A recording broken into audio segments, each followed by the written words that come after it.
Hai T1 Minute hari ni. Okey, hari ni saya nak kongsi cara macam mana nak settlekan masalah enjin berat. Saya dah berjaya settlekan banyak kereta pelanggan kami. Anda tahu tak?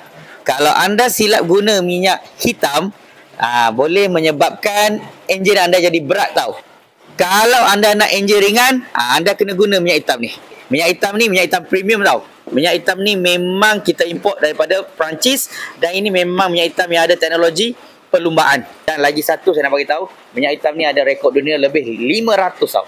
Lebih 500 rekod dunia. Dan setakat ni bila saya masuk minyak hitam Yako ni, dekat kereta customer kami, mereka akan bagi feedback serta-merta dekat kami bila mereka pergi test, mereka beritahu, "Bang, betul lah minyak ni memang ringan macam yang abang cakap." Dan paling penting, minyak ni ringan sampai 10,000 mileage. Bukannya ringan sekejap, sebab ada minyak yang ringan sekejap je, lepas tu dia jadi berat. Minyak ni tak, lagi panas lagi sedap, lagi panas lagi padu. Jadi kalau siapa yang ada masalah enjin berat, kuat makan petrol, cuba guna minyak hitam ni dulu. Ni saya dah jual satu kontainer tau.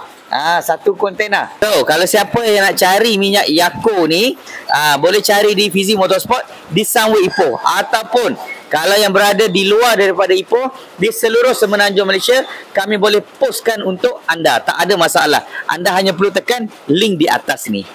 So, dapat tip hari ni, settle.